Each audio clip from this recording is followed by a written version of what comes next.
As always, the Old Man of the Three is brought to you by our friends at Cash App. Tommy, we have some exciting news to share with our listeners and our viewers. We are going to be giving away a substantial amount of money. Substantial. So it's very substantial through Cash App later today. So please go follow the Old Man of the Three on Twitter, Instagram. Follow Tommy. He needs the followers. I don't care if you follow me or not.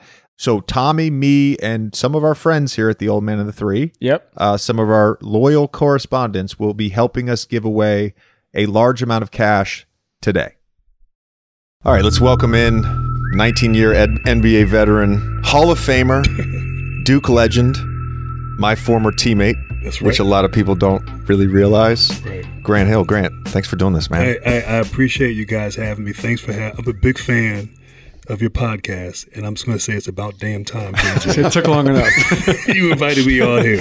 I had to write a book to get on here. I know. No, dude, come on. It's not that. The truth is, I think there's been multiple games where we've seen each other at Duke games. Yeah. We'll see each other, and he'll like, dude, when are you going to have me on the podcast? He was my rookie, you know. He was my rookie, kind of sort of my rookie in Orlando. And but no, I mean, you are killing it.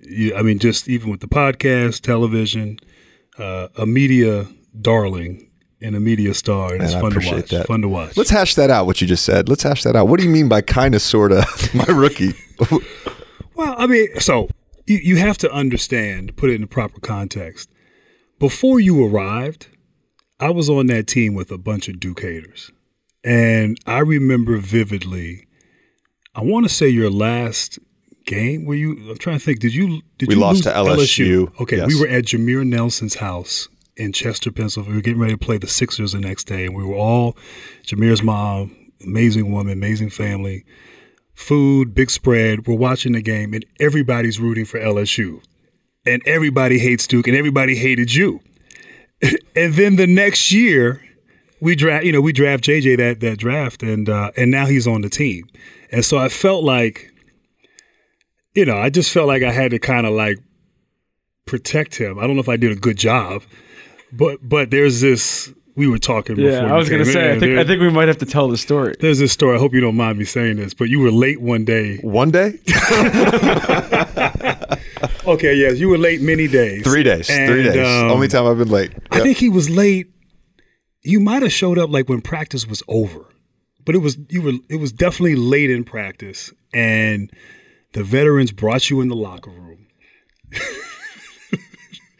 And they put him in a chair, one of those like swivel chairs that's on wheels, and they're starting to talk to him, and you can't do this, and blah blah blah, and then they just duct tape him to the chair, and then they wheel him into the showers and turn the showers on, and so I'm like, okay, this, and then Hito Turkoglu was like, let's pee on him, and I'm like, no.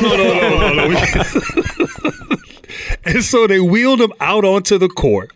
And then they duct taped him in the chair to the basketball stanchion and just left him out there. And I probably didn't do it. Now that I think of it, I probably didn't do a good job of protecting you in that situation. But it was just, I look at that year. I know for you, it was probably the first time that you didn't have, immediate success. And you were a star in high school, a star in college. And all of a sudden you weren't playing, you weren't getting consistent minutes. I wasn't sure how your career was going to turn out at that point, but to your credit, you worked your ass off. You just became a great player in this league. I don't know if I thought you would be. I hate that I'm doubting you, or I was doubting you back then. But just remembering that moment and trying to be, okay, this is my guy, but we got to do a little rookie hazing. But I'm not gonna let you pee on him. How well did you guys know each other when you were in school? I mean, fairly well, but keep in mind when I was in school, Grant was going through when we'll get in later on, we'll get into all the ankle stuff, but you were, in the middle of all of that stuff. I was hurt. And trying to come back. Yeah. And then my junior year is when you came back and were able to play. That's when you made the All-Star game 04-05. And then my senior year, you had a I think a somewhat normal year that year. Yeah, no, definitely. So I'd come back, but I was I was going through it. I wasn't right. I wasn't healthy, but I was, certainly watching him, and he was. I remember Chip England, when you were in high school, he said, man, there's this kid that's coming here next year. He might be the best shooter ever. Like right now, he might be the best shooter ever at Duke. And I'm like, come on, Chip, and you know what? Chip was right. You guys, I'm going to be honest with you. You guys were brutal to me. I think part of it, see, I didn't know that level of hatred existed before I even showed up.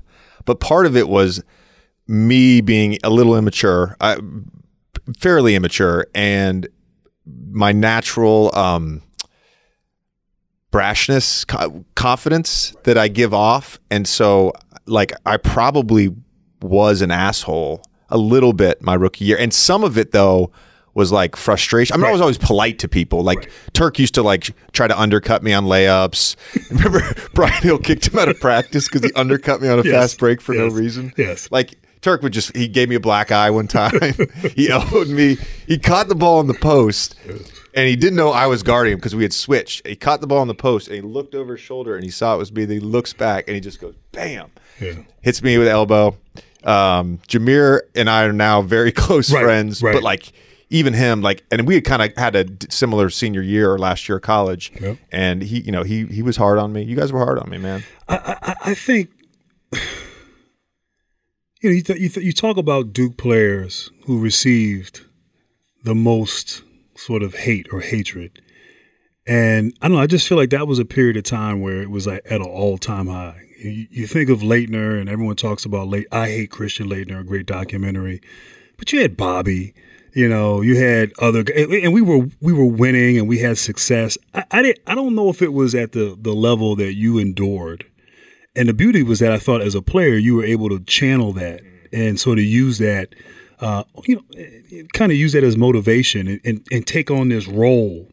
Because you're a great guy. I think everybody now gets to see and is falling in love with your person. People are like, man, I never thought I'd like JJ Redick, and people are just, it's endearing. But I think the timing of when you were there, and I think that played a role in a lot of the guys in the locker room for whatever reason. But you fought through, and you earned your respect. I went, to Phoenix and played, and I'm like, man, JJ, like, he's, and I battled those first few years. Yeah, I mean, it was like survival mode. Yeah. With Laettner, do you have any specific memories of that hatred? Were there any road games in particular that stands out, or any stories he told you about? I guess back then, because I would get phone calls and text messages all day from random numbers telling me I was the Antichrist. And I'm assuming back then you guys were getting letters in the mail. Like, how does that work? Yeah, I mean, it was before the internet. Yeah. And so, I remember your rookie year in Orlando, you said you only went to Chapel Hill 4 times in your 4 years. Twice I got kicked off campus. Ran out by a mob, essentially. Yeah. The other 2 times was my freshman year to go see a girl, basically. Yeah. But I mean, like, we were over there every week. And Christian too. And so the rivalry was intense, but like I said, I felt like you endured more. But Christian was like Teflon. And I remember we went down to play at LSU. And it was Christian, Shaq. Shaq was amazing. Bobby was out. I filled in at point guard as my sophomore year, and Christian outplayed Shaq. I mean, he they both were unstoppable. We win the game. Christian had a better supporting cast around him. Kind of. But the crowd was brutal, and the big thing back then, they questioned his sexuality, and it was very taboo in 1992, and that whole thing. We've evolved as a society as it relates to that. But Christian, I mean, they were doing that Florida State chant, but they were like, basically saying, homosexuals. They were doing that, directed at Christian. Mm-hmm. And he's at the free throw line and he hits a shot and then does his wrist to the crowd. And I'm thinking this man is insane. But it was almost like he deflected it from all of us. Yeah. And almost like, I'll take it to protect everybody else. And not until he did his documentary did I realize that it actually bothered him. Mm-hmm. And I'm like, wow, this man's human. Because you didn't see that when you were there. It was like WWF back in the day in playing the villain character. Like, he played it to perfection. And shoot, everybody, like, half the time we didn't like Christian, you know. And, but he was hard on Bobby. That's the story, that he was super hard on Bobby. Yeah, I mean, and he likes to say that, you know, it was some sort of, it was his way of getting Bobby to be at his best. But I feel like we won in spite of that. And Bobby's toughness and Bobby's grit and resolve and ability to endure that, we don't win, because Christian was mean. Like, he was a bully towards Bobby. So the point you bring up about Christian basically deflecting for everyone else, there were times that, again, I antagonized a lot of the animosity I got towards me. I knew what I was doing. I knew kind of, once I got past the initial shock of it, I was like, okay, I'm just going to embrace this. And so we would go, remember there was a game junior year at Florida State, and we were stretching with an hour to go. And, you know, they're chanting things at Lee Melchione. They're chanting things at Sean Dockery. And I'm like, you know what? Like, I can handle it. Let me rile these guys up. And so I did. And then there's this one kid who basically took it over the line. He started talking about my sisters and my mom and sexual acts and stuff. And then I just fucking destroyed them. The Scooter Sherrill was a player at NC State. Okay. In my sophomore year, we're getting ready to play them. And it comes out in the newspaper. He gave an interview, and he's talked about that, holding your hand up, and he goes, he looks like he's gay or something. Right. And, you know, this was 2003 or 2004. It was shocking, but like 20 years later, it's like no one would ever even think of saying that. Well, so he said that in an interview. Interviews. Oh, wow. Crazy. Yeah. We've come a long way. I had 28 that Sunday. I had 28. Wait. So you write about this in the book a little bit. How close were you to going to UNC? You know, it's crazy. So in the process of putting the book together and finding photos from my high school years, every photo I had, I was wearing Carolina stuff. I mean, I was a diehard North Carolina fan. And the first game that I watched, and I fell in love with the game of basketball, and I said, like, one day I want to do that as a kid, was the Carolina-Georgetown 1982, you know, NCAA championship game where Mike Jordan hit the shot and became Michael Jordan after he hit that shot. And so those were the two teams that I sort of followed. And so I talk about in the book, like, I made my first official visit, and it was to Duke. And at this point, it was Duke, it was Georgetown, it was Carolina, Michigan was in the mix, Virginia was there as well. But there was just something about Coach K. And I mean, once he locks in on you, I mean, he just, you know, I bought into him and believed in him. And one of the hardest things I had to do is I came back from that visit and I was ready to sign. And my dad is like, you got Dean Smith coming to your house on Wednesday. And then next week we're going to Michigan because Michigan's playing Notre Dame football. I'm going to be on the sideline with Bo Schembechler. Like, my dad was like, can you just wait? Like, just wait one more week.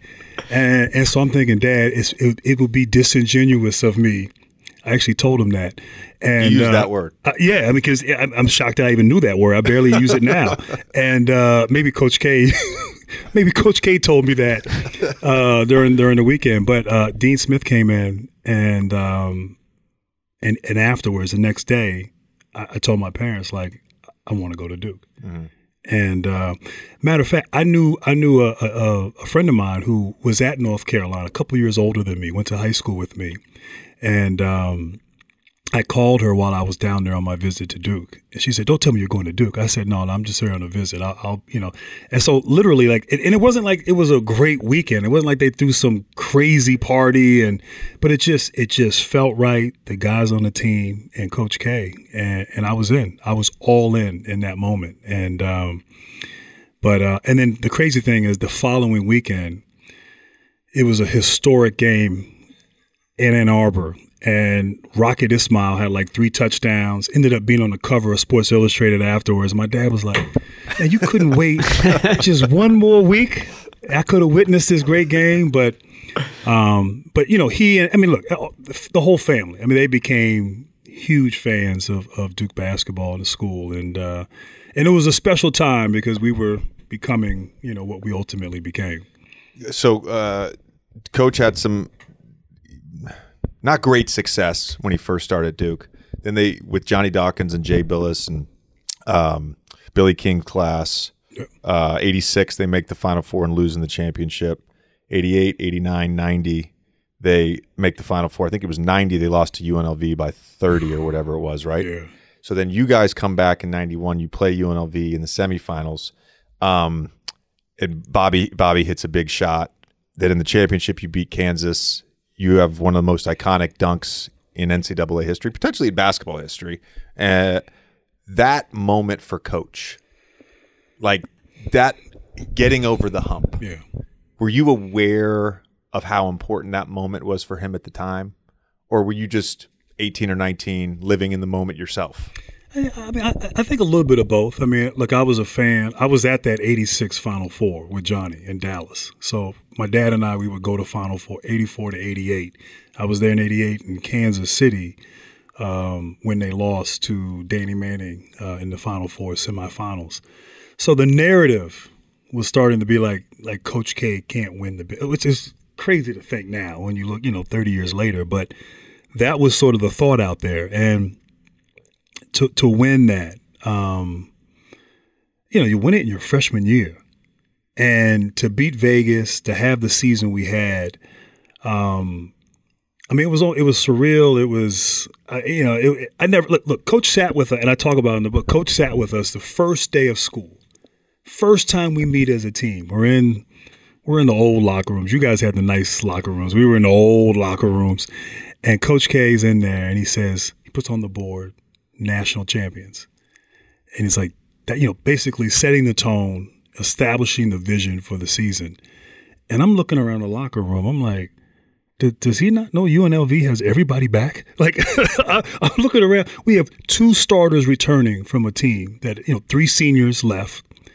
You got Bobby, who's going to be a sophomore, Christian, a junior. I'm looking at guys that have been role players. We have, a few freshmen.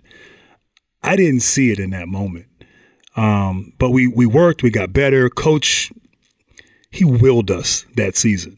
And to the point where we were peaking at the right time. And but to win that, it was just a sense of relief, a sense of validation for him, for the program. You felt it. You felt that year, like, can this guy be a champion? And there was that narrative that was out there, believe it or not. And so once he won, then it was almost like he's arrived. And we knew we were going to win, or at least have a chance to win the following season, which we ultimately did. When you say Coach willed the team throughout that season, are you referring to him lighting himself on fire, basically? Every motivational trick you can imagine. I mean, so we played our first ACC regular season game that year. We go to Virginia. And I didn't know the history of Virginia, where Virginia, blew them out when Coach first arrived, and his motto, his attitude was, "I'll never forget that game." And so Virginia, I think they lost by like 50 in the ACC tournament to Ralph Sampson in Virginia. So we go to UVA. We're there the night before. We all go to Christian's room, and we move the beds apart, and we're fighting, and we're taking turns fighting each other.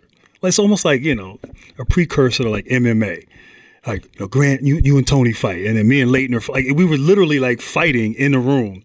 The manager bangs on the door a couple times, and you guys got to keep it down, and this, that, and so we go out and we get blown out at UVA, and we come back, we bus back. I mean, you guys probably chartered, but we bus back, and there's not a word on the bus.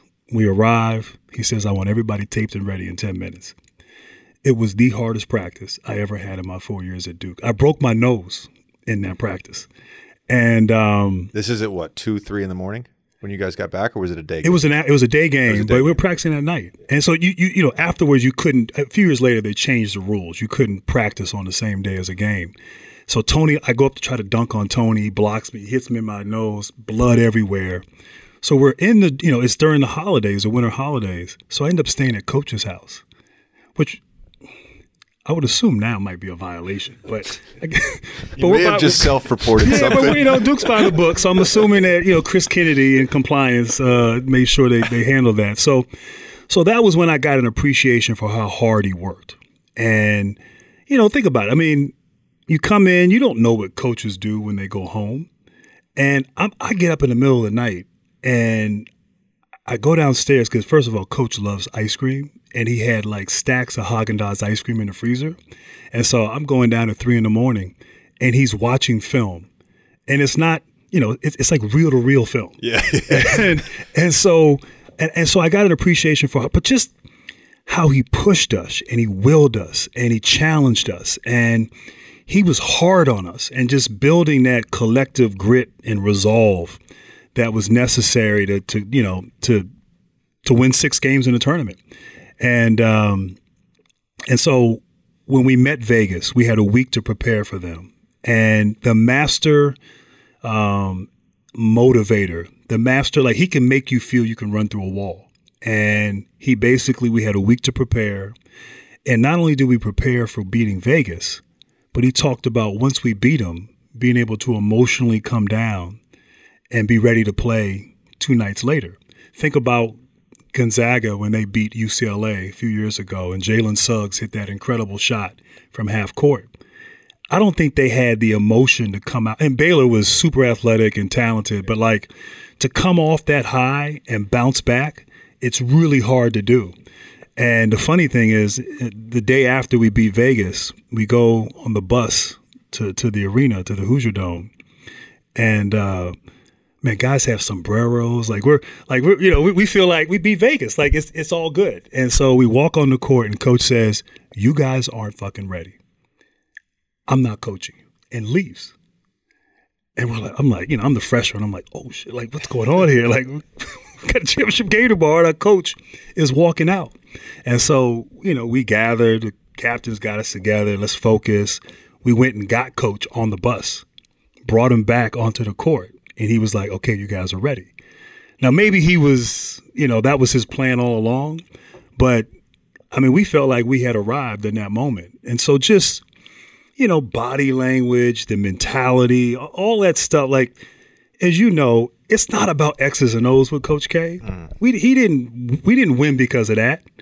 But his ability to just understand who you are individually and collectively as a group, challenge you, build you up, make you, buy into him and to each other. Like that's his genius. And that's why he's been so special in my opinion. I think too, there's a natural hardening that happens during a season, any season you've ever played. Yep. There's just so many emotional highs and lows, and coach, because of his coaching tactics and his motivational tactics, it just amplifies that hardening where you grow every year with him. You become tougher. You become mentally tougher. That is 100% certainly part of his genius. He told a story in Leading with the Heart. I think that came out when I was in high school. He tells a story of that night after you guys beat UNLV of coming back to the hotel room, and his daughters and Mickey were in the room. They were popping bottles. They were drinking some wine or champagne or whatever, and they were just freaking out that y'all had beat UNLV, and basically said, "Get the fuck out! I need to work." Yeah. You know what I mean? Like he was so focused on getting that chip. And you brought up you go ahead. Well, I was going to say, do you think that this is even thinking about this year, thinking about the Carolina win this year, like this is a unique challenge with college basketball? That the turnaround is this quick, where you're winning this game like they won on a Saturday and they got to play on a Monday, versus NBA Finals, you get 5 days and it's the same team. Yeah, you get 5 days to decompress. And even if you lose in game one, you have a chance to sort of make up for it. And so, I guess is that a thing that's unique to college basketball? And then also, when you personally, how do you do that? Like, how do you measure yourself? Because it's just human nature to be like, we just beat UNLV, like. you're not a robot. You know what I mean? You're going to be excited. And so how do you force yourself to sort of like detach a little bit from what you've just done? Well, you're fighting human nature, as you said. And I think Coach, that example of that night after the Vegas game, he sets the tone. He set the tone at that practice, you know, and so that's I don't know if you can accurately put it into words, but the psychology, like one of the things, like I was a very quiet guy, and in the book I talk about sort of coming of age and becoming comfortable with who I am and having the confidence. Like my senior year was the most important year for me in terms of becoming a pro and having that responsibility as a top pick. But I was a cerebral guy, and so talking, like first time I'm at a practice, I'm like everybody's over talking. Like it's almost like I didn't quite understand it, but like Coach would kick you out of practice if you didn't talk, and you realize talking, it keeps you connected. It keeps you out of your own head. It's empowering for me to talk to JJ and let him know, hey, get through a screen or whatever the case may be. But it ultimately just keeps you together as a unit when you're communicating. Like stuff like that. No, most coaches aren't emphasizing talking. Body language. Body language. Big one. Big time. Big one. He would record Bobby. So Bobby had a rough freshman year and started to kind of turn the corner and hit that big shot against Vegas, maybe one of the biggest shots in Duke basketball history. We're down 5. They're getting some momentum late in the game. He pulls up from JJ Redick range and knocks down a 3 and just keeps us attached and keeps us close in that game. But he would put on video of Bobby and show him whining and complaining.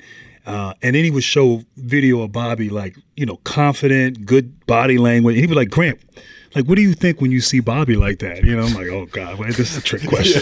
In front of the team, you would ask these questions. Like, we're going to win, but it was just like that level of detail.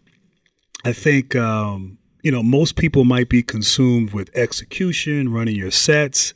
It was the other stuff, I think, that he really emphasized and, which made him special and made him special for a long period of time. I think the awareness that he has about the natural ebbs and flows of human nature is one of his greatest strengths. And on the body language front, it was probably our second or third game, and I hit a 3. We were playing Davidson, and I hit a 3 from the corner and got fouled. Cause I jumped forward. That, yeah. So I get a lot of 4-point plays. So, I hit a 3, get fouled, and it was. I feel bad for. I'm not going to name his name, but I feel bad for him. It was one of my teammates. As soon as they showed the make, they go to the bench, and at the exact moment, Lee Melchior. Oh shit! I named his name. No. So Lee is on the bench, and at the exact, I felt so bad for him. At the exact moment, he turns around to a manager and he's like, "Can I get a water cup?" And the manager gives him the water cup, and he's sitting, and everyone else is standing and cheering. And the next, that was a point of emphasis the next day in the film session.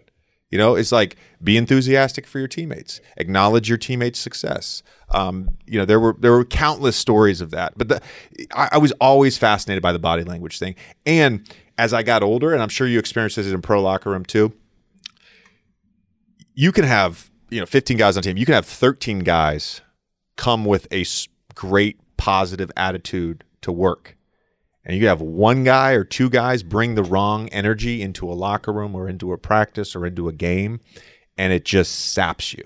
And so I think Coach, the awareness of that is why he emphasizes body language so much. No question. And I'm glad you brought that up because, typically any team, you might have a 7 to 9 man rotation at the college level, NBA level. So you put a lot of emphasis on, okay, who complements who's going to play. Okay, we have a star player. Do we want to have the right pieces around?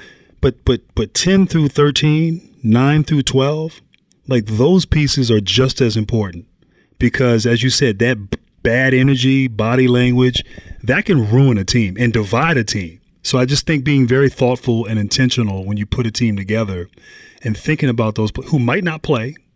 Who aren't. They got to be okay with that. They got to be okay, even if it's burning them on the inside. No question.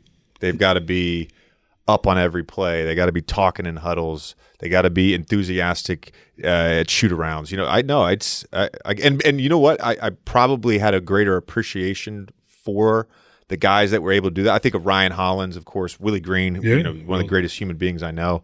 I think of guys like that. I have a greater appreciation for them because of how hard those first 2 or 3 years in the NBA were for me, because it was a punch in the mouth.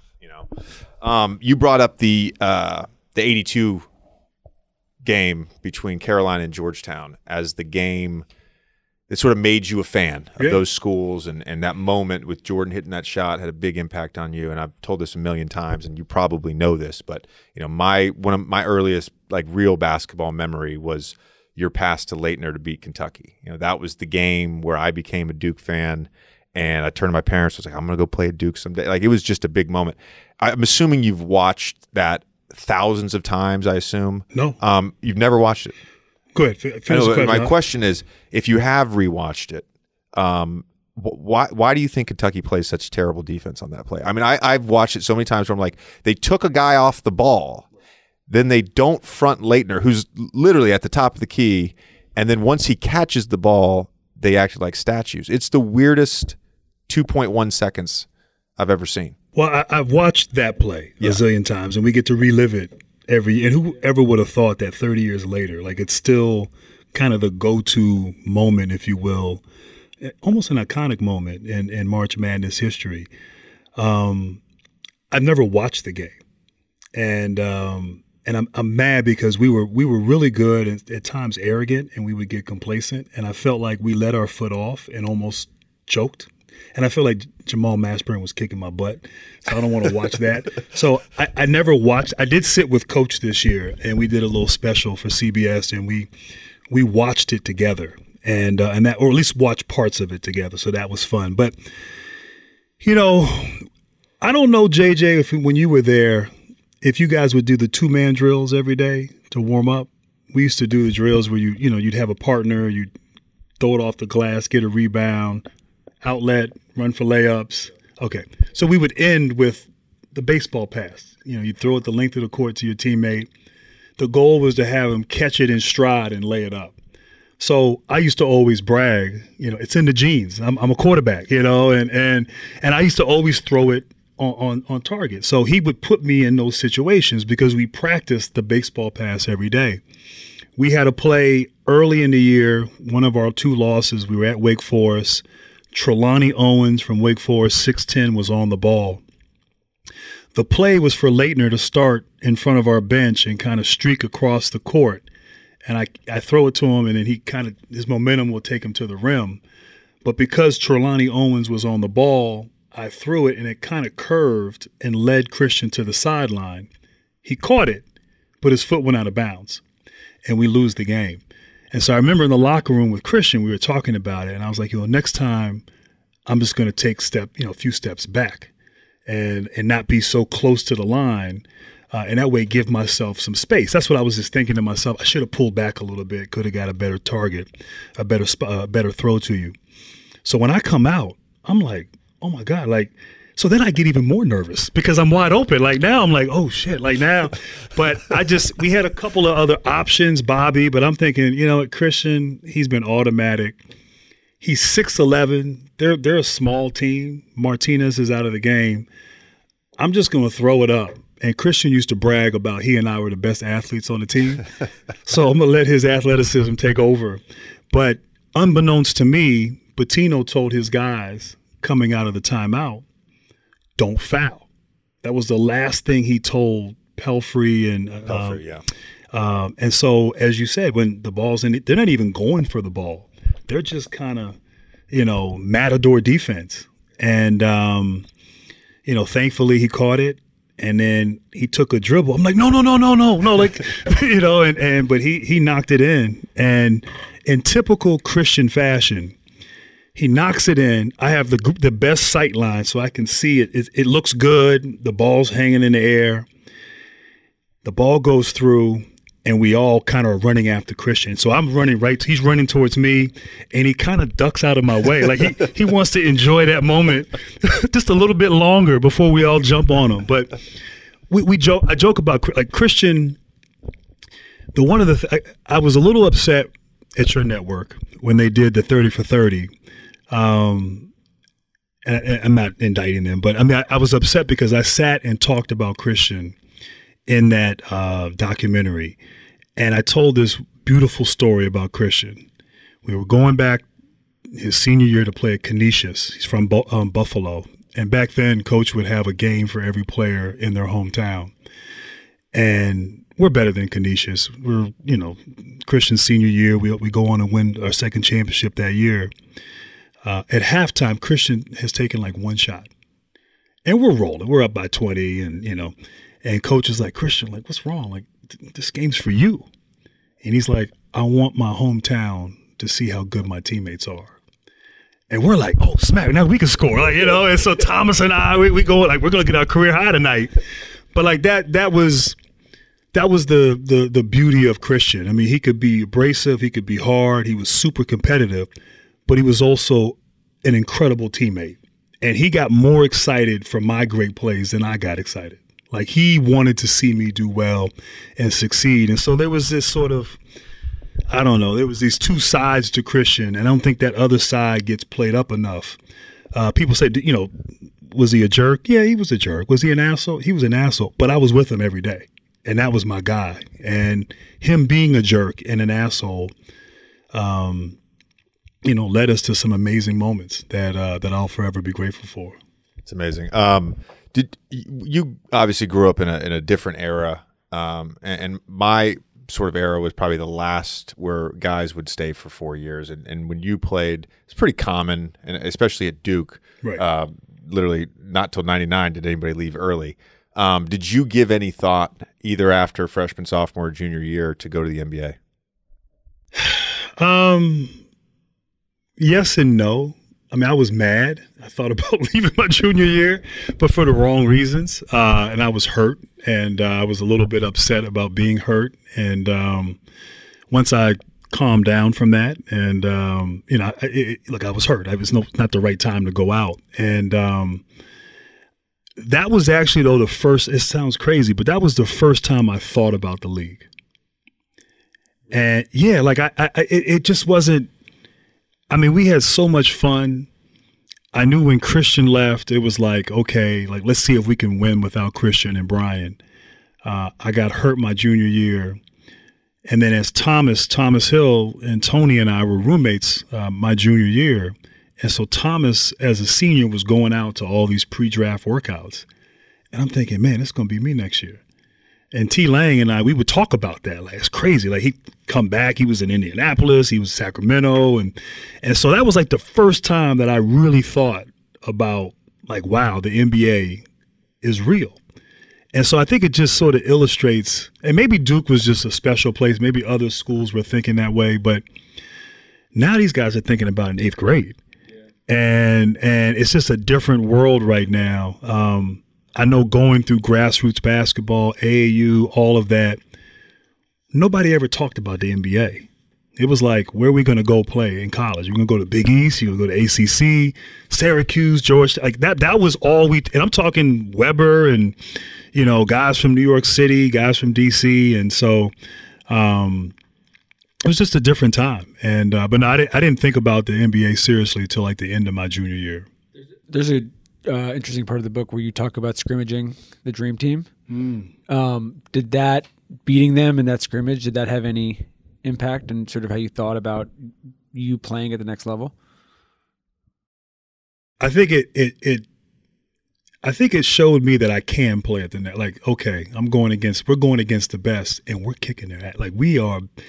First of all, they did the documentary about the dream team, and Coach K, I don't know if you saw the documentary, and he basically said that Chuck Daly threw the game because he had Jordan on the bench. And I'm thinking, okay, we still have some pretty damn good players out there. I mean, it wasn't like he had chopped liver out there. You see? And I remember Michael being out there for a little bit, but we came out there, and I think we surprised them. Bobby could get anywhere on the floor.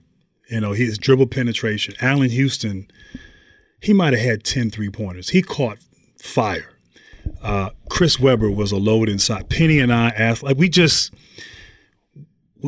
won. And it was amazing. Now, we lost the next 3 days. We couldn't get the ball over half court the next 3 days. But I think it was probably necessary for them, as you have this, accumulation of stars, to kind of get, shock to the system, like, hey, we can lose.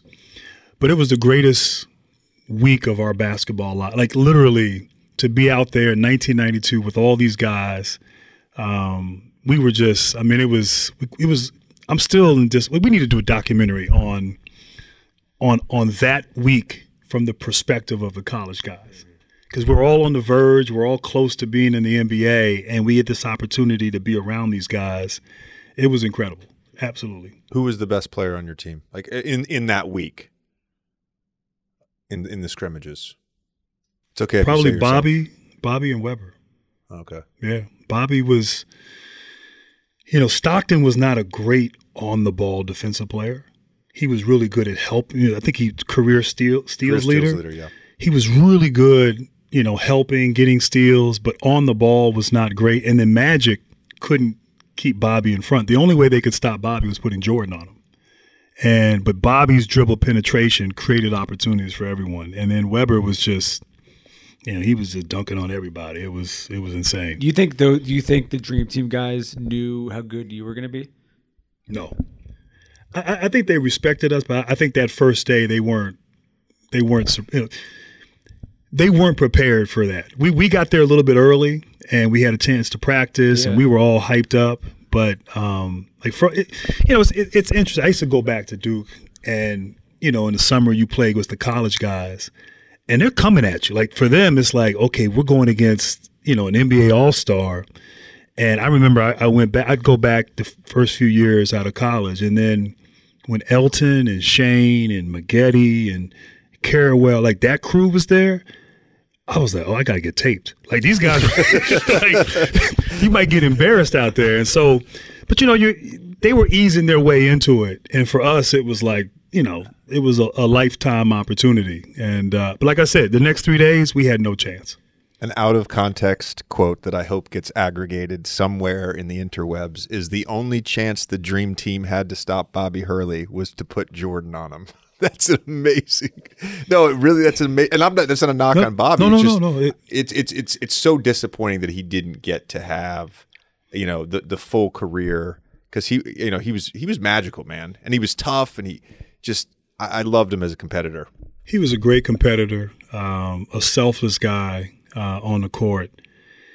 One of the things that we tried to do in that environment, and Roy Williams was our coach, he was at Kansas at the time, was play the international game. Play fast, play wide open, shoot a lot of threes, because we wanted to prepare them for what they were going to see. And it just so happened Allen, caught on fire. But, to see Bobby in that environment, and to shine like that. And then early in his rookie year to have that accident. And I talked about it in the book. He came back to Durham maybe 2 weeks later. I didn't think he'd ever play again. It was scary seeing how frail and how injured he was. And so he did come back, but he was not the same. And understandably so. Look, I came back mentally and emotionally, I was not the same. When you're a really good player, and Bobby was a good player young, but didn't give himself enough time to figure it out and to go through it as you did and figure out and how to be successful in the league. When you go through something horrific like that, you kind of can lose your athletic arrogance. You can lose that thing that makes you really special. And when I came back from my injuries 4 years, I was just happy to be back. I was so grateful, so appreciative, which is a beautiful thing. But I didn't have that I'm the best player on the court mentality. And, regardless prior who I played against, I always felt like, man, Jordan got to guard me. That was the mindset, oh, Pippen, he's got to guard me. And now I'm just like, hey, you want to put me in the corner? Okay, I'll go in the corner. If you want me to, I was just so grateful because I went through so much hell to get back. And so it's a beautiful thing, but you lose that edge. And I don't know if that makes sense. No, it does. But It does. Did the early in your career, the next Jordan comparisons, which you got a lot, and as Jordan got older, of course, the league as a superstar league is looking for that next guy to sort of carry the mantle. Did that bother you? Did you feel like that was undue pressure for you? Unnecessary pressure, I should say. It bothered me, but I leveraged it to the max. Grant Hill drinks Sprite. Yeah, I mean, look, I could have said no Sprite, no McDonald's, no Fila, no whoever else. But I think it was a perfect storm, JJ. It was, there was a void when I came in. Jordan had retired, and then Duke. Whether you liked or hated Duke, you saw Duke. And I remember my senior year. I'm sure they did it your senior year, you and Sheldon, but Coach K, Mama K took us to the U Club, and we had like a senior dinner. And I remember she said, this class played in 100, and I don't know the exact number, 125 games. And 120 of those were on national TV. And this was back, early 90s. And so, you were on once, twice a week, and people saw you. And so I think coming in, people, because of our success, 3 Final Fours, whatever the case may be, they were aware of who I am. Mm-hmm. And then the NBA, and this is what the NBA is. The NBA is a global media and public relations firm disguised as a league. What Adam Silver, before him, David Stern, the league offices, what they do is that they promote their product all over the globe. And they're amazing at it. And we all benefit. We still benefit from it. We were at the finals. We're on TV. We're talking about it. And so coming in and then having success right away. I was 25, 10, and 5. I came in, and the first maybe 15 games, I'm calling my boys. I'm like, man, this is easy, man. The league, this is compared to college, this. I'm killing these folks. And once they get a scouting report on you and they figure you out, then okay, now it gets a little bit more difficult. But so I think all of that, they were, and in the games and playing above the rim, they gave me that, but I wasn't ready for that. I came in, had good success, but I wasn't ready to be that person right away. And so I was always uncomfortable with that. And then my game, I like to pass. I like to be a facilitator. That was part of my DNA. I didn't approach a game thinking, how can I beat a team? It was, okay, how do we do it? How do I get other people involved? And that was who I was. And so I never really bought into that, but I leveraged it and monetized it and did well off of that. The we thing. It's a Coach K-ism, the plural pronouns. Yeah. I mean, I had them for 4 years, man. I can't help it. It's ingrained in your brain. I'm not a one and done, You talked about how you met with Tim Duncan at one point. You guys talked about maybe playing together. Did you have, whether it was him or somebody else, did you have a team up that you wish you had done? That summer of 2000 when I was a free agent, Tim and I had the same representation. We had the same agent, but we really didn't formally talk and kind of conspire to meet up. But it was just understood okay, Tim's going to go July 1st, free agency to Orlando. Okay, I'm going to go July 1st. And, Tim had won a championship, but Tim was still, I think he was in after his second year, his third year. And so he was a great player. He was all NBA. He came in right away and established himself. But, I was looking at Tim's going to come play with me. And that was sort of my attitude. And then we might get this T-Mac kid from Toronto. And so it was all kind of coming together to where that could happen. And, Tim and I, we made our visits together. It's hard to think that Tim might have considered leaving as you think of the totality of his career in San Antonio and what they accomplished. But I felt like he was leaning more towards going to Orlando than I was on that visit. And I know Doc. I love, like, Doc's my guy, and I did one of his games during the playoffs, and he's like, stop telling that story about how, he wasn't leaving San Antonio. And I said, look, I'm just repeating what happened, what I saw. And we were at dinner, and Tim's girlfriend asked if wives or significant others can fly on a team plane. And Doc said no. He said it's a business trip. And that was sort of the line of thinking back then. It was different back then. It was different back then. Like, spouses didn't fly. And I remember asking the question. I was like, that's a bold question. Like, I mean, I didn't know that San Antonio had been doing that with her that season, smart to try to keep Tim. Yeah. And so Doc says that. And so I didn't pay much attention. So we get back to the hotel, the Grand Floridian. And Tamia, my wife, is like, I don't think he's coming. I'm like, what do you mean? Well, when she asked that question, her whole mood changed for the rest of the night. And I'm like, oh, stop that. He's going to come. Like, I'm not even worried about it. And sure enough. And so we get back. I get back home a couple of days later. Tim's like, well, do you want to come to San Antonio? And I was like, oh, Tamir, you're right. Like, we were talking on the phone. Now, San Antonio didn't have any cap space. And, but yeah, so I don't know how much that played a role in it, but it definitely, she asked that question and Doc answered it that way. What's wild to me about that story, and I guess I've never really thought about this. This was 2000, right? 2000 is the fact that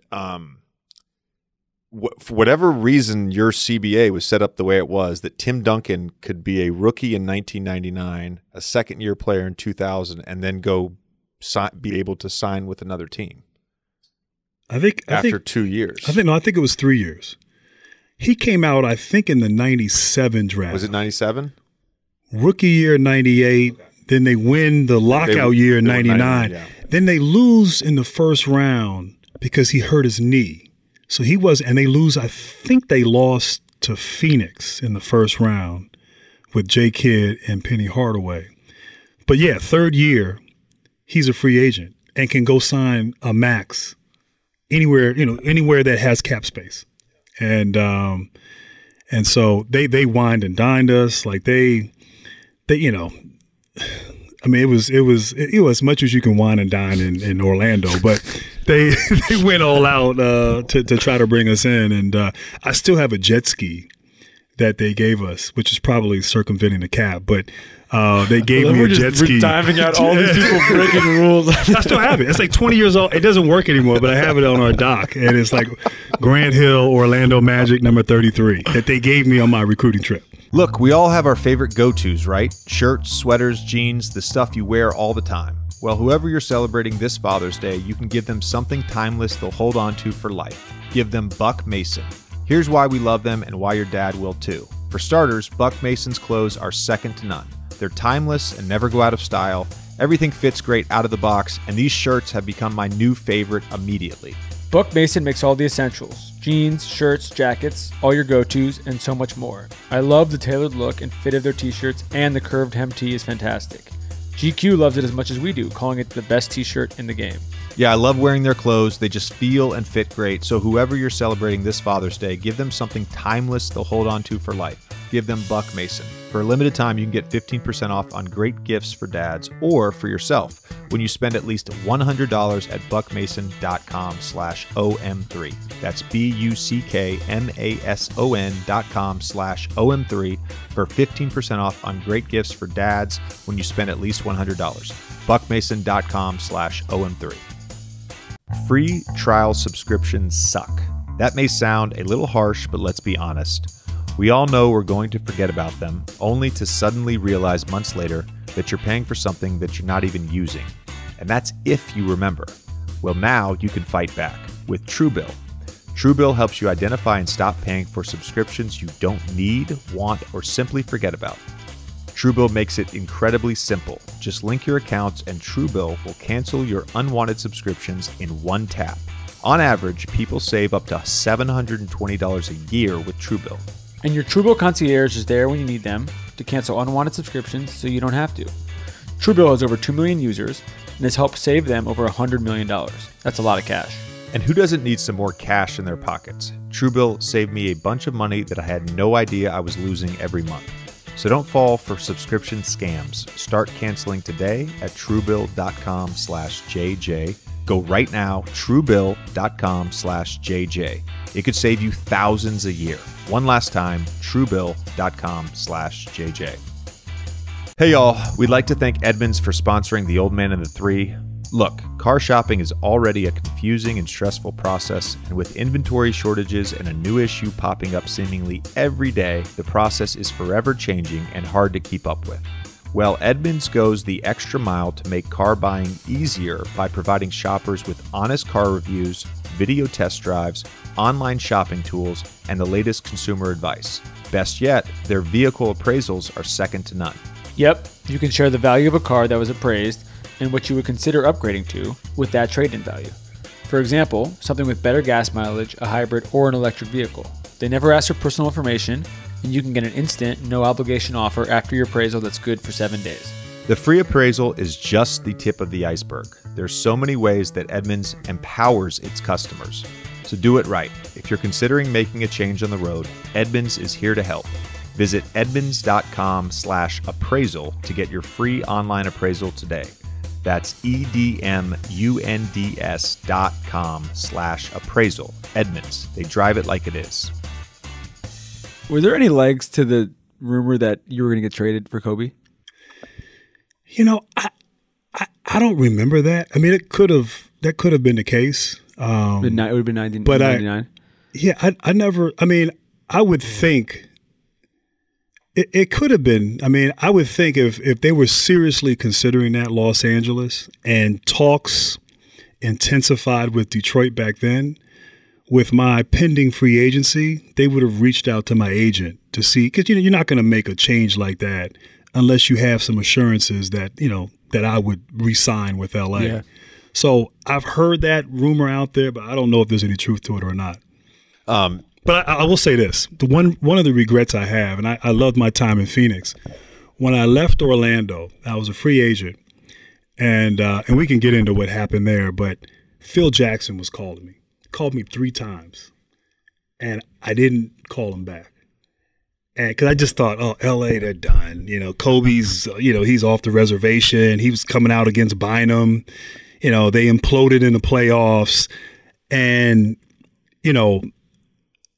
I ended up going to Phoenix, and I could, I was healthy out there and played a role. I was trying to be JJ Redick in the corner shooting threes. But it would have been interesting to at least talk with Phil, because he liked big guards. And I would have probably been, primary ball handler or played in that kind of role, which was more suited to my skill set than standing in the corner trying to be JJ Redick, which I love doing, Right, because our time together was 06-07, and they made the Pau Gasol trade in 07-08. So It was your free agency pitch would have been prior to them making the Pau Gasol trade. And that was a game changer. That was a game changer, no question. 3 straight finals for them. Because before that trade, we were number 1 in the West in Phoenix, and then they made that trade, and all of a sudden, they're the real deal. The other big takeaway, so far we got a Bobby Hurley quote about the Dream Team, and then we've got the fact that Grant Hill's a snitch. Like that's 2 different. Well, the statute of limitations has expired, so. Right? I think so. Let's talk about the ankle injury, and it's been documented and it's been written about, and you talk about it a ton in the book. But just for the listener, the viewer. My first question is, like, when did you start feeling something? When did you start sensing that something was wrong? Because this was an injury that my assumption is, and so my understanding is that it was lingering for a long time, and it was never, the initial injury was never just diagnosed properly. Yeah, I mean, I give a very detailed account of what happened over 4 years, and it started my last year in Detroit. It actually started, I think, before the All-Star break. We were in Chicago, and it was an end of the quarter play, and they threw the ball the length of the court, and I go up, and Ron Artest, I think he's a rookie, he bangs me, and I land on my back, and I ended up being out for about a week or so. And then I came back, played 2 games before the All-Star break, played in the All-Star game with 1 contact, which is a whole crazy thing. I didn't have Why'd you only have one contact? So it's the craziest story. So I'm at the All-Star game. I'm finally like, you know what? I'm going for the MVP this year. Like, I know there's all this Vince sanity, but you know what? I'm a starter, stature. Jordan's gone. We always had to defer to Jordan in the All-Star games. And so I'm going to go for it. And so normally the trainer, Mike Abdenauer, would keep my contacts. And if something, I ran out, I'd just go to Mike on the road. Well, I get there. I don't have a change of contacts. And my one contact ripped. And so I'm like, oh, crap, what do I do? And so I put one in. And so I threw an alley-oop to Vince. I think I threw it over the backboard. And, I was not a great shooter. I could hit shots in the mid-range, but my balance was just a total disaster out in San Francisco. Basketball was going on. And so here's the crazy thing. So Chip England, who we know, Duke great, yes. He's obviously one of the best player development guys. He's with us in Detroit. I told him the story before the game. He's like, man, what are you doing? I was like, oh, don't worry. It'll be next year.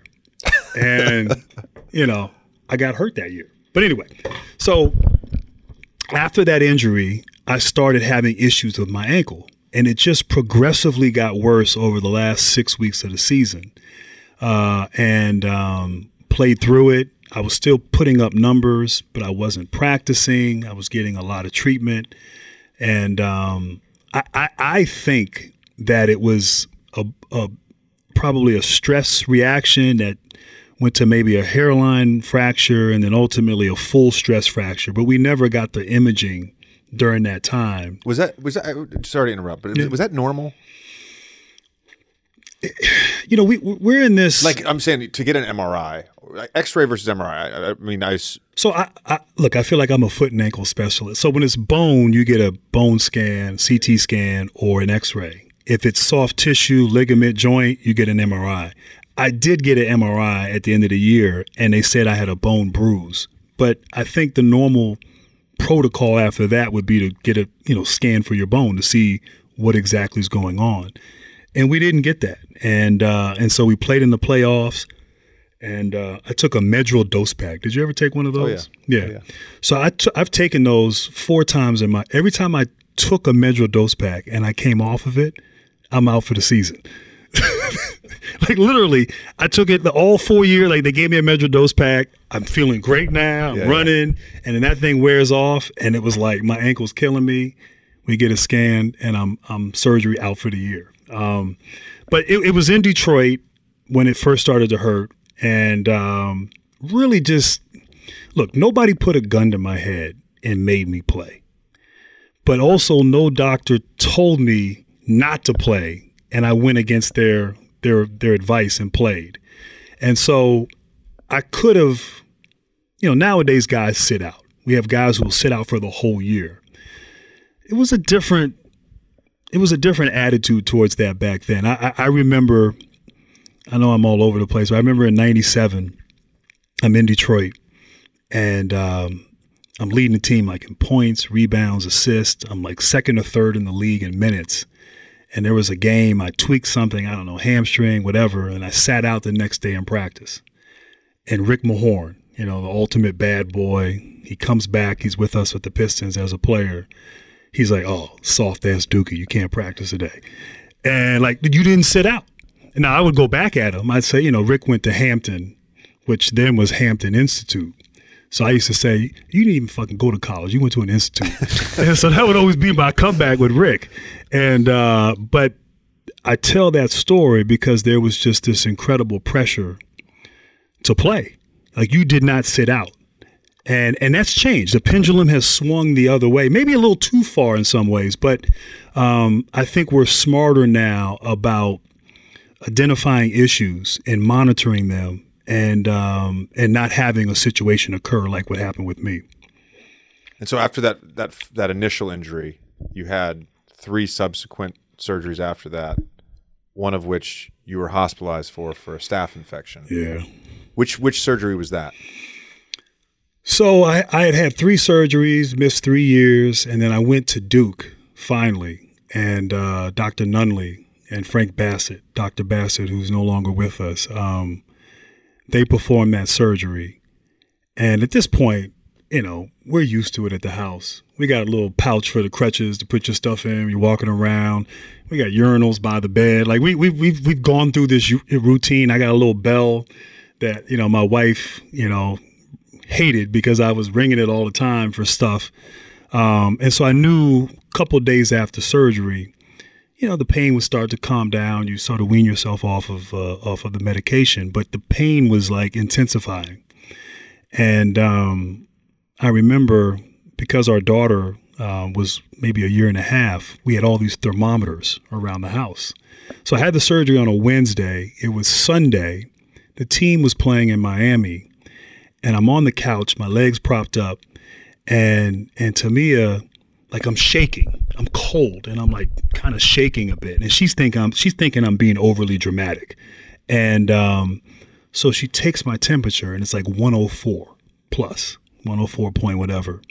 And she's like, that can't be right. So she goes, gets another one, and then so she's 4 or 5 times, and it's all above 104. And so now, like I can't control my arms. And she calls the team doctor and it says, look, get him to a hospital. And so we have a nanny there, my wife. They kind of help me, hop me, get to the car. I sit in the back seat of the car, and I have my leg propped up on the in between the driver's seat and the passenger seat. And she's driving to the hospital. And I'm like shaking in the car, like I'm like, what's going on? Like my body is shaking and uncontrollably.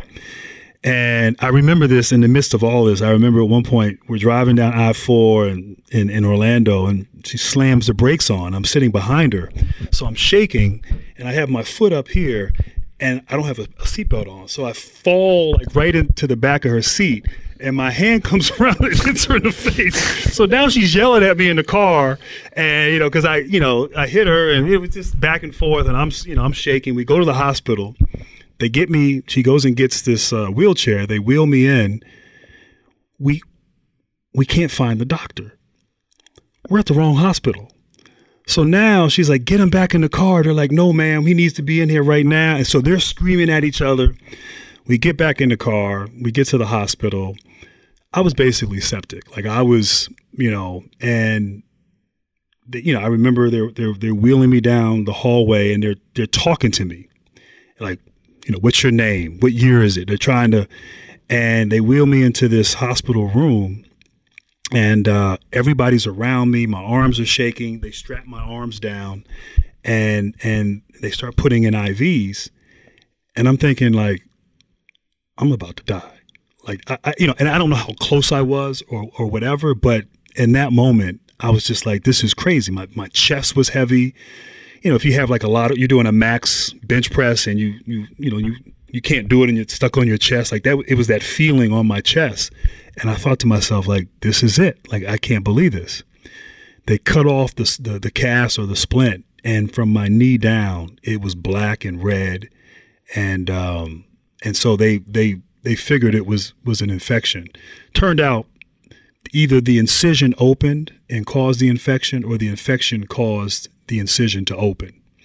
And so anyway, I was in the hospital. I was in intensive care for a week.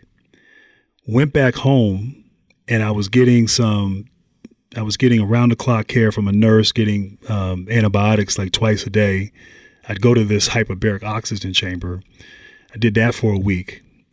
And then this was 2003.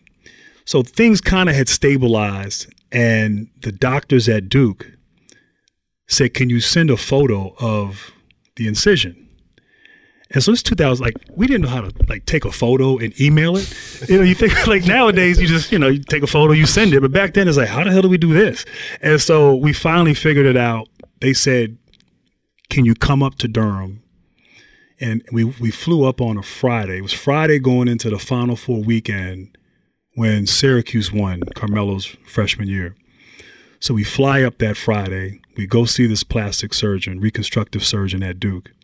And he says, you have a hole in your ankle. And that was the first time I had heard that.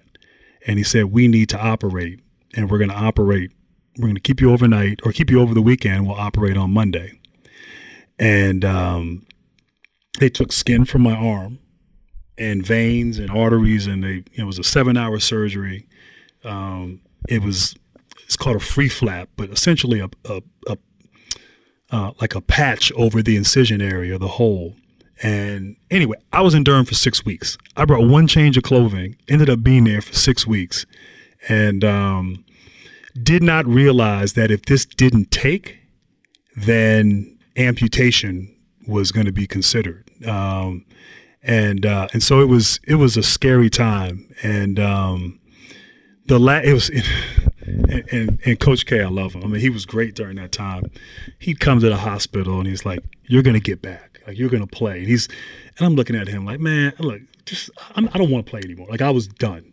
I'm thinking I almost died trying to play this game. Like, I don't want to play this game. I don't want to go through this. I got a young daughter, and he'd come over, and I'm thinking, this man's crazy. Like, he's telling me I'm going to play. Like, I literally, I had checked out at that point. I was done, and obviously I came back and played, but no, I mean, it was a low time, and I think in the book, just being able to walk through the emotions, what was said, some of the mismanagement, navigating all of that.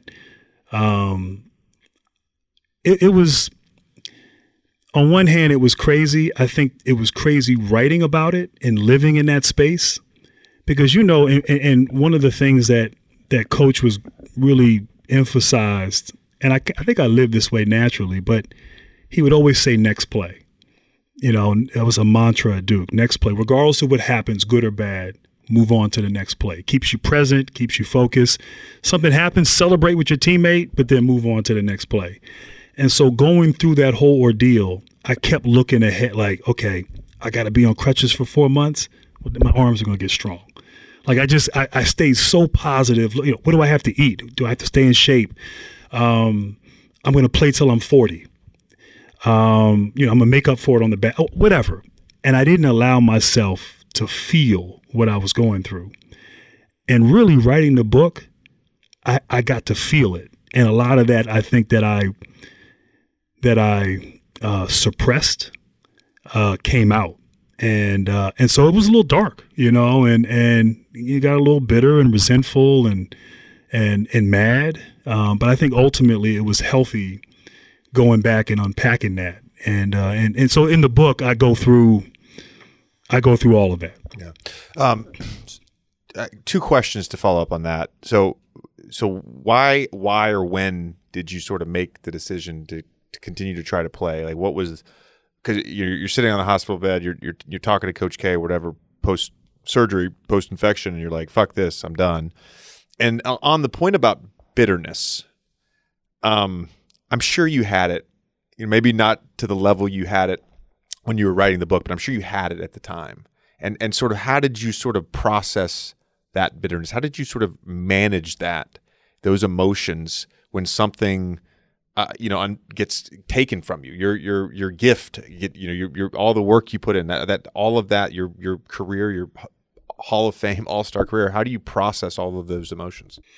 Well, in the moment, when it was happening, right after that whole ordeal, like when I left Durham after being there for 6 weeks, had a PICC line, vancomycin every 8 hours, staying at the Washington Duke. They dropped off a refrigerator with medicine, and I was there for a month. After being in the hospital for 2 weeks, I was still on crutches. I still had a broken foot, a broken ankle. And I was still on crutches for another month when I went back to Orlando. But it was just like, you know what? I don't want to do this anymore. I had moved on. And I think and then right shortly thereafter, Tamia is diagnosed with MS. And I talk a little bit about that in the book as well. And so that all of a sudden, like, I'm looking at that as far worse than what I have. Because at that point, all I know about MS is Richard Pryor, and who eventually passed away prematurely because of it. So it's just like, okay, she's going through her sickness. I went through my thing. There's things that are more important than a basketball.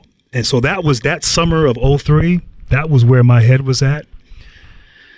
But, you start feeling good. You start, walking, and And then one thing that I'm forever grateful for was Shaq, who still had his house in Orlando, 40,000 square foot house. Is this the white one on the lake? The white one on the lake. Off to the right when you're driving through Windermere. With the ugly blue roof. Yeah. And the shiny, ugly blue roof. But he gave me the key to his gym. And Shaq and I, at that point, we weren't close. We had played, against each other. We were on a couple All-Star Olympic team. But we weren't buddies or anything like that. But he gave me the key to his gym. And so I would go in there and just shoot free throws at night. And he sometimes, he had a big TV on the wall behind his backboard. And so I'd watch the Laker games late at night and just shoot free throws. And that year, just going in the gym, no pressure, because I sat out that whole year. You kind of just get that desire to want to go back out and play. Remember Jason Rivera, who was the assistant? Oh, yeah. He'd come over and rebound for me. And it just slowly but surely, it's you put so much into this, as you said. And I still had that itch and I still had that desire. And so that year, secretly, without the team knowing, not doing any kind of workouts or anything like that, that was when I kind of, said to myself, I'm going to get back out here and play. I was going to follow up with the bitterness question. You spell this out specifically in the book, all these different doctors who either misdiagnosed you or like they would tell you one thing, and then it almost felt like they dropped you at a certain point. How did you kind of regain trust on like a macro level, even like the medical profession? Because it's like it's not like it was like one person led you wrong. Like you had a lot of people over this period who kept confidently telling you one thing and they ended up basically all being wrong. Well, when they say that, doctors are practicing medicine, they're practicing, and certainly they practiced on me. Yeah, I mean, you can become cynical. And I think what it ultimately did for me was it forced me to take ownership of my own health. Not that I'm a doctor, not that I'm, although I felt like it after that whole ordeal. But the one thing I regret was not trusting my instincts. There were many times that I felt a certain way. I felt like this is not right, but I trusted someone else. And so that I have to blame myself. Like I said, no one forced me to play. No one said like I could have said, no, I'm not right. And so I have to live with that. But there's good doctors, there's bad doctors. Part of why Phoenix was intriguing was they had at the time a cutting edge sort of medical staff model. And, and so for me, it was about trying to be healthy and be out there and be able to play. And so that ultimately led me there where I had, a great relationship with the medical staff out there. And I had a good relationship with some of the medical staff in Orlando, but, it was a comedy of errors in a lot of ways. And the mistake, though, was when I first got to Orlando and how that was managed. I wasn't supposed to be on the court till like December or January. I was on the court in September. And then I got a non-union, and that took 3 years to heal, 3 surgeries. So it was, it was crazy. It was exhausting, but the bitterness was that, damn it, I made the Hall of Fame, and I didn't even have a full career. And so you're on this incredible trajectory, and I didn't get a chance to see it all the way through. And I'm grateful that I got what I got, but man, if I could have just been healthy, what could have been? And now I understand Bobby. I think of someone like Jay Williams, great players that we know, part of the brotherhood, who didn't really have that chance to play 6 years. But that's something that I'm dealing with now as opposed to dealing with back in 2003, 2004. I kind of just put that away and, played 9 more years, but never really dealt with that mentally and emotionally. This goes back to what we were talking about earlier about the next Jordan thing. And the league, of course, superstar driven, looking for the next Jordan. Obviously, Kobe was one of those guys that sort of carried that mantle a little bit. And you're one of the only people to have ever guarded Michael Jordan, Kobe Bryant, and LeBron James. And I'm curious about your perspective of LeBron. And obviously, you were going through your shit when he first came in the league, but you got to play against him when he was still a young player, and to sort of see his career over these years. And I always say, like, if Jordan set the standard, I'm not comparing the two, but if Jordan set the standard, LeBron has at least reached it. And I'm curious about your perspective in watching him, having played against Jordan, played against Kobe. Yeah, I mean, first of all, it's all subjective. I think, in my opinion, Jordan's the GOAT. But I hate the conversation because in order to justify it, we put down the other. And so it's like LeBron's incredible. Like what he has done, the pressure from a very young age, how he's lived up to the expectations, and what he's had to endure that I don't think Michael Jordan had to endure. This, I don't know, NBA Twitter, social media, whatever. The slander that's out there. Daily slander, yeah. You didn't see or feel that or hear that back in the day. I guess there was talk radio, but even that was somewhat filtered with a host most times. You might read something in the paper, but there was a gauntlet of people who would vet something before it went to press. And so you didn't hear. I hear it sometimes after a game. Like I hear, I did the Arkansas Gonzaga game, and I made a point that like Holmgren, his third and fifth foul that he fouled out of that game were bad calls. I got the whole state of Arkansas after me. You're bitter because we beat you in 94. Like they're coming from my head, and literally, like I said, Scotty Thurman said something. He was joking in an interview, and he was like, "Yeah, Grant must be bitter." And I responded to Scotty because Scotty and I are good, and everybody was coming for me, and to the point where I had to call Scotty like, "Yo, man, your state's crazy," But like I'm just calling what I see as a broadcaster, and people, I get it, they're fans, and fans can be fanatical.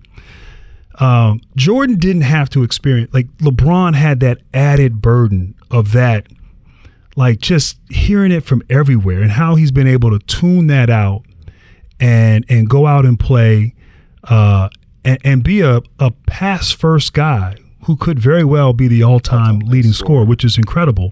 He found that balance of like, early on, I think he at times would struggle. Now he could, like, he got to a point, I don't know, last 10 years where he could just put up high 30s, get double-digit assists, and just purely dominate the game. And so those old heads who love like Jordan, I don't think we fully appreciate like what LeBron has done in this environment that he's in, and how he's done things off the court. He's taken it to a whole nother level, empowering his friends, building multiple platforms. That's what life is. That's what the game is. It should evolve. It should be better than the previous generation. So LeBron is an incredible. I don't know LeBron that well. I don't pretend that we're super close, but I've really admired him as a player and sort of just being that face of a league for so many years. But no player has ever endured, in my opinion, not JJ Redick at Duke, not Christian Laettner, but have endured as much vitriol and just abuse and slander that LeBron James has endured. Yeah. Sorry, JJ. No, I agree. You got it for 4 years. I always say to like my teammates would like complain about like the hate. Oh, this guy's hating on me, or these people are hating on me, or the Twitter comments hating on me. I'm like, dude, LeBron's probably probably the best player of our generation, and that guy gets more hate than anyone else. Like, it's just the world we live in. Relax, guy. It's not a real thing. It is. You're right. It is. It's incredible. And here's the thing: everybody sees it. Every celebrity, even if you're not a celebrity, every athlete, they go and they search their name and they want to see what people are saying about them. And you talk about human nature. I think I've done it. I'd probably do it daily, and so I think if we're being honest, it happens. And so you see that. And so I don't want to say the mental health, but I think for young, impressionable people, hell, for somebody middle-aged, like it has an impact on you when you constantly see that. Mm-hmm. And I think as a result, I think a lot of players today with the media, I think they're distrustful because they put everybody in this sort of same box, whether you're a fan trolling on social media or if you're a reputable journalist. They kind of just, it's sort of this feeling of distrust that's out there. And you have your own platform to get your voice out. So it's just a different environment. But I don't envy, I envy the money. I envy what players make today and the potential moving forward. But all the other that comes with it, like that's not cool. You've done all right for yourself, by the way. Right. I'm trying, man. I'm still hustling. I'm trying to be JJ, man. Can I get a podcast, man? Can I get a podcast? Please. Yes, please. So, because Tamia and I want to do a podcast, and I don't know if that would work, like, husband, wife, but we don't know where to go. Whatever. I don't think. Yeah, we're not gonna. All right, come on, let's do it. Come on. All right, Grant, appreciate it, bro. Thank you.